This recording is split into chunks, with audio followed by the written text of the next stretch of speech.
এটা অসাংবিধানিক। আজকে এই সরকারের পতন আন্দোলন ত্বরান্বিত করার জন্য বিভিন্নভাবে জাতীয় দলের পক্ষ থেকে দলকে পুনর্গঠন করার জন্য কার্যক্রম শুরু হয়েছে। তারই ধারাবাহিকতায় আজকে সুনামগঞ্জ জেলা বিএনপির আহ্বায়ক কমিটি গঠিত হয়েছে, দুয়ারা উপজেলা বিএনপির আহ্বায়ক কমিটি গঠিত হয়েছে, আজকে সাতক উপজেলা বিএনপির আহ্বায়ক কমিটি গঠিত হয়েছে দলকে পুনর্গঠন করার জন্য।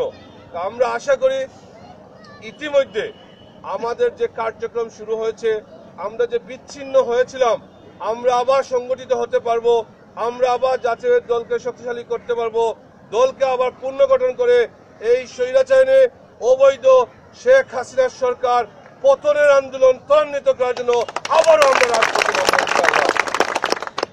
সম্মানিত নেতৃবৃন্দ, ইতিমধ্যে জানেন আপনারা দেশনেত্রী বেগম খালেদা জিয়ার উপর মামলা হয়েছে, আমাদের প্রিয় নেতা তারেক রহমানের উপর মামলা হয়েছে, আমাদের মির্জা ফখরুল ইসলাম আলমগীরের উপর মামলা হয়েছে, আমাদের স্থায়ী কমিটি নেতৃবৃন্দের উপর মামলা হয়েছে, বিভিন্ন জন গ্রেফতার হয়েছেন, কারাবরণ করেছেন, আমাদের অনেক নেতাকে হত্যা করা হয়েছে।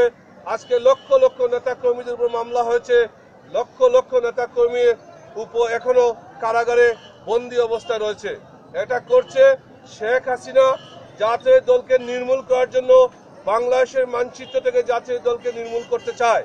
কারণ শেখ হাসিনা জানে জাতীয় দল শক্তিশালী দল, শেখ হাসিনা দেশনেত্রী বেগম খালেদা জিয়াকে ভয় পায়, এদেশের মানুষকে ভয় পায়, যার কারণে আজকে জাতীয় দলকে নির্মূল করার জন্য হত্যা, হামলা, মামলা, নির্যাতন, গুম করে ক্ষমতায় টিকে থাকতে চায়।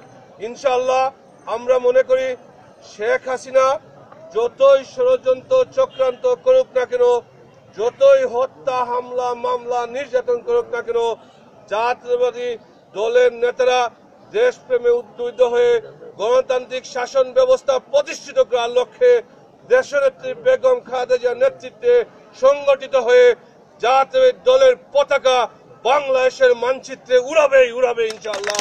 জাতীয় দলের বিরুদ্ধে ষড়যন্ত্র করে জাতীয় দলকে নির্মূল করা যাবে না।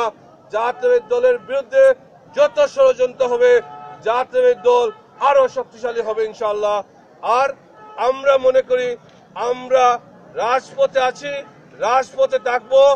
আমরা এই অবৈধ সরকারের পতন আন্দোলন ত্বরান্বিত না করা পর্যন্ত আমরা রাজপথ ছাড়বো না, রাজপথ থাকবো, ঘরে ফিরে যাবো না ইনশাআল্লাহ।